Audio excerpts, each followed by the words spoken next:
Heart beat scan ఒక్క second లోనే world class 640 slide CT scan ఇప్పుడు మీ విస్టా ఇమేజింగ్ బంజారా హిల్స్ లో.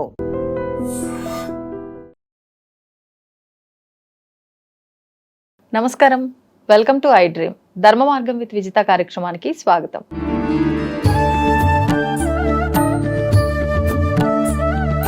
నమస్తే అమ్మా. అమ్మ, ముఖ్యంగా మనకి శ్రావణ మాసంలో ఏ పూజ చేసినప్పటికీ ఖచ్చితంగా ఒక ముత్తైదువుకి వాయనం ఇస్తే గనక ఆ పూజ పరిపూర్ణం అవుతుంది అనే భావన ఎక్కువగా ఉంటుంది. అంటే ముత్తైదువు రూపంలో అమ్మవారే మన ఇంటికి వస్తున్నారు అనే భావనతో చేస్తూ ఉంటాము.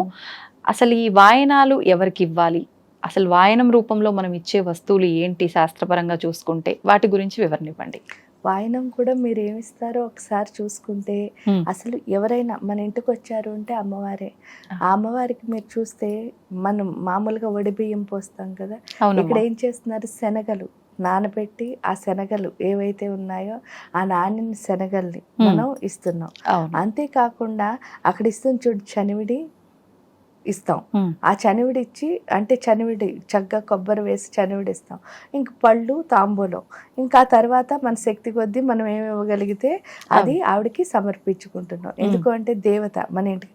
పూర్వం కూడా అసలు ఏం చేసేవారంటే ఫస్ట్ అసలు ఆవిడని ఇంటికి పిలిచేసి పొద్దున్నే అభ్యంగన స్నానం చేయించి, అంటే మొదటి నుంచి అమ్మవారికి 64 ఉపచారాలు ఏ విధంగా చేస్తారో అదే విధంగా చేసి ఈవిడికి వాయనం ఇచ్చేవారు.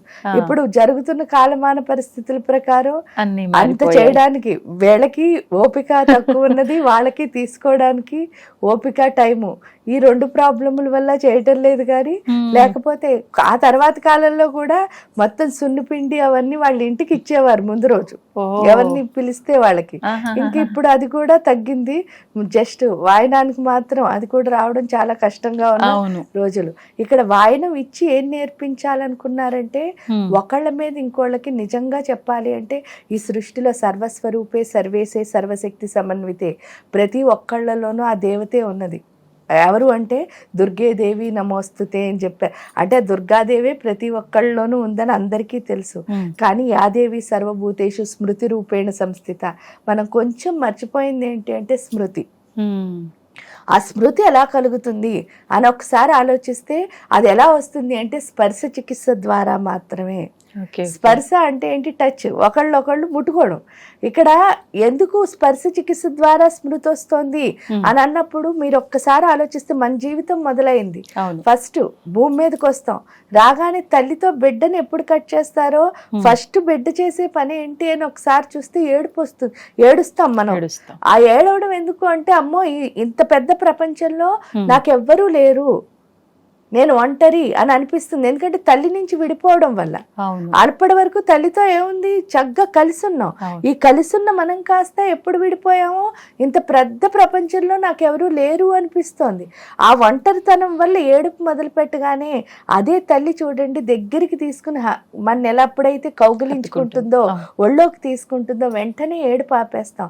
దానికి కారణం ఏమిటి అంటే, ఈ స్పర్శ తగలగానే ఆ బిడ్డకి ఏమవుతోంది అంటే, నాకు ఇది ప్రొటెక్షన్, సెక్యూరిటీ ప్లేస్, ఇక్కడ నాకు భయం లేదు. అంటే ఆ భయం నుంచి అభయం ఏదైతే వస్తుందో అదే స్పర్శ. అంటే భయపడిన స్థితి నుంచి అసలు అభయం అంటే ఒక రకంగా భయం లేని స్థితి, నేనున్నానన్న భరోసా. అభయం అంటే నేనున్నానన్న భరోసా కూడా కదా. ఆ భరోసా ఎవరిస్తున్నారు అంటే మన కన్న తల్లి ఇస్తోంది. అంటే చూడండి, మీరు ఎప్పుడైనా చూస్తే ఎవరైనా సరే, మనం పిల్లలైనా మీకు వాళ్ళని వెంటనే కౌగిలించుకున్నా ముద్దు ఎంతో ఇష్టం. అంటే మనకి స్పర్శ అన్నది జీవితంలో చాలా ఇంపార్టెంట్. ఎందువల్ల అంటే ఈ శరీరం ఎప్పుడు పక్క స్పర్శని కోరుకుంటుందన్నమాట. అందువల్ల వాళ్ళు ఏం చేశారు, ఇదంతా ఋషులకి మునులకి తెలుసు కాబట్టి మన లోపలున్న దేవతని మనం చూడాలి అంటే కూడా మన దేహం అన్నది పవిత్రం అవ్వాలి. ఆ పవిత్రం చేసుకోవడానికి పెట్టినవే ఈ వాయనాలు. నిజం చెప్తే అంటే దేహాన్ని పవిత్రం చేయడం. ఊరికి చెప్తాం ఏంటంటే, శ్లోకం చదివినప్పుడు అందరూ బాగానే దేహో దేవాలయో ప్రోక్తో దేవో జీవో అన్ని శ్లోకాలు చదువుతాం, కానీ ఏది ఏం చేయట్లేదు, పాటించటంలే. ఆ పాటించిన స్థితి నుంచి పాటించే స్థితికి తీసుకెళ్లాలని చెప్పేసి మన ఋషులు మునులు ఇప్పుడు మీకు వచ్చి పాటించు అంటే, ఇప్పుడు మీరే వెళ్ళి మీ పిల్లకి 4 సార్లు చెప్పారనుకో, దానికి వెంటనే ఏమొస్తుంది, విసుకొస్తుంది. విసుకొచ్చి ఏంటమ్మా అలా తినేస్తున్నావు అని చెప్తుంది. చెప్తే మనసుకి బాధ, అయ్యో నేను చెప్తుంది రైటే కదా అని మీ మనసుకి బాధ కలుగుతుంది. కానీ దానికి ఏమనిపిస్తోంది, ప్రతి క్షణం ఇది నన్ను ఫ్రీగా ఉండనివ్వటంలే విసిగిస్తోంది అనిపిస్తుంది. అంటే ఇద్దరు బాధపడుతున్నారు, ఇందులో ఏ ఒక్కళ్ళు హ్యాపీగా లేవు. సో ఆ హ్యాపీనెస్ మనకి ఇవ్వాలి అంటే తప్పకుండా అంటే ఆ దేవత యొక్క స్పర్శ అన్నదాన్ని మనం ఫీల్ అవ్వాలి. ఆ దేవత స్పర్శ ఫీల్ అవ్వాలి అంటే ఈ శరీరం ఎప్పుడు ఎలా అంటే పవిత్రంగా మారాలి. ఎందుకంటే మనం తలుపు వేసేసుకున్నాం, ఇది ఎలా గోళ్ళ ఉంది, తలిపేసేసుకుని బయట ఉన్నవాళ్ళు లోపలికి రావాలని మీరు అనుకుంటున్నారు, లోపల ఉన్నవాడు బయటకు రావాలని అవతల వాళ్ళు అనుకుంటున్నారు. కానీ ఇద్దరు తలుపు తీస్తే కదా అంతే. అందుకనే ఇక్కడ చండీ చదివినప్పుడు కూడా వాళ్ళు ఫస్ట్ ఏం చెప్తున్నారు, కవచం. ఆ కవచంతో ఏం చేస్తున్నాం అంటే దేహాన్ని ఫస్ట్ అంటే ప్రతి దాన్ని స్ట్రెంగ్ అప్ చేసుకుంటున్నాం, ప్రతి రంధ్రాన్ని. అర్గళా స్తోత్రం అంటే ఆ గడి, అర్గళము అంటే ఏమిటి, గడియ అని అర్థం. అంటే నాకు నీకు మధ్య ఉన్న గడియని తీసేయాలి, అదే ఈగో. ఓకే, కీలకం అంటే ఏమిటి అంటే అది తీయడానికి ఒక్కి. అంటే ఇప్పుడు వచ్చేసి డైరెక్ట్ గా సపోజ్ చూడండి, ఏదో ఇద్దరికి మనస్పర్ధ వచ్చినప్పుడు వెంటనే మాట్లాడుకోవాలి అంటే కొంచెం టైం పడుతుందా పట్టదా? ఆ టైం ఏంటి అంటే నేను మాట్లాడితే మీరేమనుకుంటారో మీరు అంటే అంత దగ్గరికి వచ్చిన తర్వాత ఆ మనోభావంతో ఆగిపోతున్నాం. అవును అవును, ఆ మనలో ఉన్న భావాలు ఏవైతే ఉన్నాయో అవి తీసేసేది కీలకం. అంటే మొహమాటం ఏం లేదు, ఎవరు మాట్లాడినా పర్వాలేదు. ఇంతవరకు వచ్చాం కదా, ఇద్దరులో ఎవరో ఒకళ్ళు ఫస్ట్ స్టార్ట్ చేయాలి కదా. అది ఎవరు స్టార్ట్ చేస్తే ఏమిటి, ఆ తర్వాత ఇద్దరం హ్యాపీగా ఉంటాం. అది మనకు అర్థమయ్యేటట్టు చేసేది కీలకం.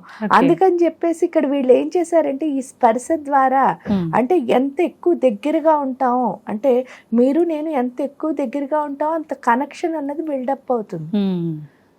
అక్కడెక్కడో నేనుండి ఇక్కడెక్కడో మీరుండి కలవాలి అంటే అది కలిసేది కాదు, అది అర్థం అవ్వాలి. కాబట్టి ఈ శ్రావణ మాసం అని నోవులు, 16 ఫలాలు అంటే ఏదో ఒక నోము ఎందుకు పెట్టారు అంటే మనం ఎంత దగ్గరగా ఉంటే మనలో ఉన్న ఆ ప్రేమ, ఆ ప్రేమ బంధం ఏదైతే ఉందో అదే దేవుడు. అది పెంచుకోవడానికి దాన్నే మహాభావ స్థితి అని కూడా అంటారు. అంటే పూర్తిగా దేవత దగ్గరికి వెళ్ళిపోయే స్థితి ఏదైతే ఉందో అది అది ఎలా చేశారంటే వీళ్ళు స్పర్శ చికిత్స ద్వారా చేసి, అది కూడా ఏం చెప్పారు ఆ మంత్రాల్లో, నేను వాయనం ఇస్తున్నానమ్మా, నేను తీసుకుంటున్నానమ్మా, నేను ఎవరికి ఇస్తున్నానమ్మా అంటే నువ్వు గౌరీదేవికి ఇస్తున్నానమ్మా, ఎవరిస్తున్నారమ్మా అంటే అది కూడా గౌరీదేవే.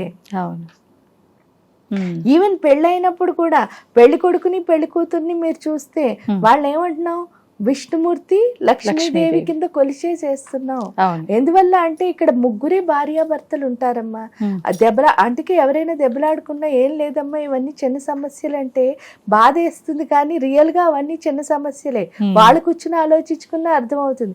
ఎందుకు 3 రకాల భార్యలు భర్తలు ఉంటారంటే ఇక్కడ వచ్చిన వాళ్ళు అయితే సృష్టి చేయడానికి వస్తారు, లేదా స్థితి చేయడానికి వస్తారు, లేదా లయం చేయడానికి వస్తారు.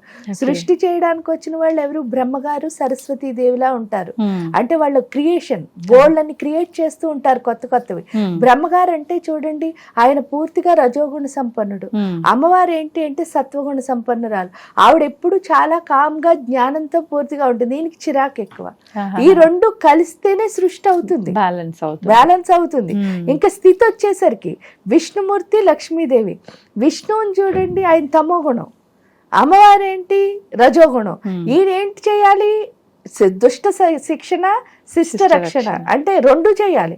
అవి చెయ్యాలి అంటే ఆయన్ని ఏం చేయాలి, ఆ సరస్వతి అమ్మవారిలో కామ్ గా ఉంటే కుదరదు, ఆయన ఏం చేయాలి, ఇంకా చిరాకు పెట్టి చేయించేటట్టు చేయాలి. అందుకని లక్ష్మీదేవి రజగుణంతో అక్కడ ఉన్నారు. ఇక్కడికి వచ్చేసరికి లయకారకులు ఎవరు, శివుడు, పార్వతీ అమ్మవారు. శివయ్య ఏంటి అంటే సత్వగుణం, ఆయన ఏంటంటే దేన్నైనా ఆయనలో కలుపుకుని లయం, యాక్సెప్టెన్స్ అన్నది ఉన్నది.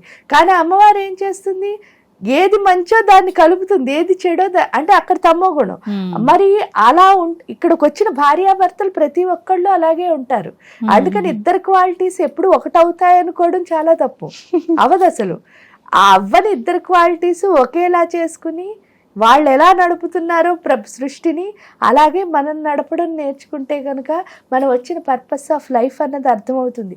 అది అర్థం అవ్వాలనే ఈ వాయనాలు కానీ ఏవైనా మనకి పెట్టిన ప్రతి దాంట్లోంచి అవన్నీ మనకు అర్థం అవ్వాలని నేర్పినవే.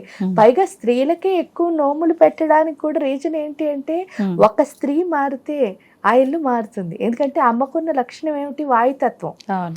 ఈవిడ ఏం చేస్తుంది? అన్నిటినీ కనెక్ట్ చేయగలదు. అంటే ఇంట్లో ఉన్న ప్రతి ఒక్కడిని కోఆర్డినేట్ చేయగల శక్తి స్త్రీ. అందుకని ఈవిడలో మార్పు రావాలని అవి పెట్టారనమాట.